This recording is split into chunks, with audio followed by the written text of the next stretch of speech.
नमस्कार, स्वागत है आपका जनतंत्र टीवी पर और मैं हूं आपके साथ जोही सिंह। और बुलेटिन की शुरुआत करते हैं भारत की जीडीपी को लेकर खबर, जहां दूसरी तिमाही में बढ़ी। अमेरिकी टैरिफ के बाद भी जीडीपी बढ़ी है, तो आपको बताते चले भारत की जीडीपी को लेकर यह जानकारी, जहां दूसरी तिमाही में बढ़ी है और टैरिफ के बावजूद जीडीपी में बढ़ोतरी। अमेरिकी टैरिफ के बावजूद जीडीपी में 8.2% की बढ़ोतरी हुई है। पिछले साल इसी तिमाही में जीडीपी 5.6 थी।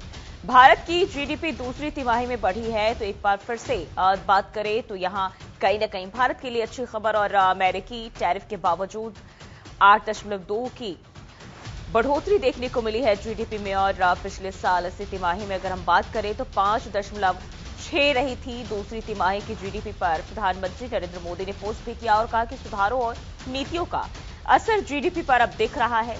जीडीपी के नतीजे उत्साह बढ़ाने वाले हैं। लोगों की कड़ी मेहनत का नतीजा है। सुधारों पर लगातार काम करते रहेंगे। तो प्रधानमंत्री ने ये पोस्ट किया है और इसे कहा है कि ये कहीं न कहीं ये अच्छी मेहनत का नतीजा है। और भारत की अर्थव्यवस्था ने दूसरी तिमाही में शानदार प्रदर्शन किया है। चालू वित्त वर्ष 2025-26 की दूसरी तिमाही में भारत की रियल जीडीपी जो है वो बढ़कर 8.2 की दर से बढ़ी है। और ये पिछले साल इसी तिमाही के 5.6 के मुकाबले एक बड़ी छलांग मानी जा रही है। और इस बढ़ोतरी के साथ भारत दुनिया की सबसे तेजी से बढ़ती हुई प्रमुख अर्थव्यवस्था बना हुआ है।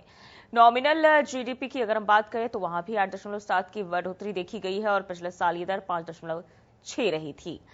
तो ये पोस्ट पीएम मोदी की तरफ से जीडीपी को लेकर। और अमेरिका से इस वक्त अगर हम बात करें तो टैरिफ को लेकर जरूर तनावपूर्ण माहौल है और ऐसे इसमें इसके बावजूद 8.2 की बढ़ोतरी देखने को मिली है।